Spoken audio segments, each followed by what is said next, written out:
Hi! In today's video, let's see how to make classic buttermilk pancakes. This is one of my son's favorite recipe. So let's see how to make.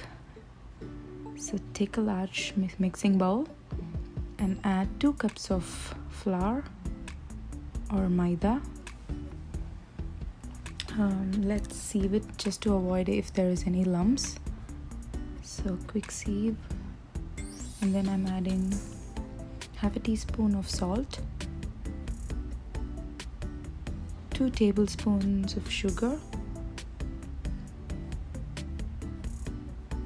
1 teaspoon of baking soda, sieve it, and then I'm adding 2 teaspoons of baking powder. So if you see, there's a lot of small lumps, so that's the reason we are sieving it. And now mix it using a whisk just to make sure the salt and all the other topping agents are mixed evenly. And I'm adding 2 cups of buttermilk. If there's no buttermilk, you can always add milk, but trust me, buttermilk makes all the difference. And I'm adding 2 whole eggs. So this is very easy and very quick to make, and we make it at least once a week. So, and I'm also adding 1 teaspoon of vanilla extract. Mix it.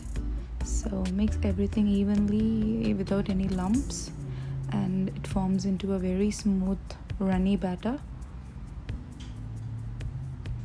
So meanwhile, we can also keep the griddle on medium heat,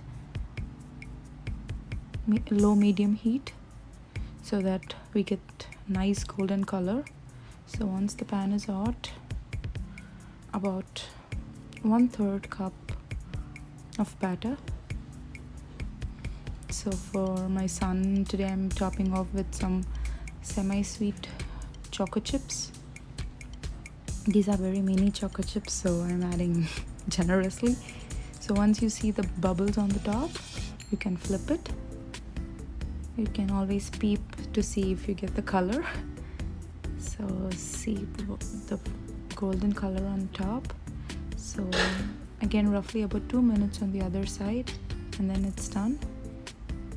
So repeat the process. You can stack them.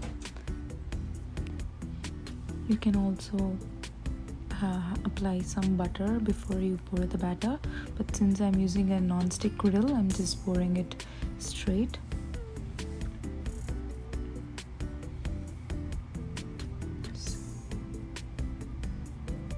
That's it, we're done. So I'm making 2 pancakes today for my son. So repeat the process, and you can even store the batter in the fridge for a couple of days. So today I'm topping off with some maple syrup, and I also made a homemade whipped cream using heavy cream. So just add about 1 cup of heavy cream with 2 tablespoons of sugar, and keep whipping until you form stiff peaks, and you get a nice delicious whipping cream. You can even add vanilla extract for some flavor. So once you top off with the whipping cream, I'm also adding some fresh berries. So you can, the choice is endless: blueberries, banana, whatever your favorite fruit is, you can top with that, and that's it. Delicious classic buttermilk pancakes are ready. So try and let me know. Thanks for watching.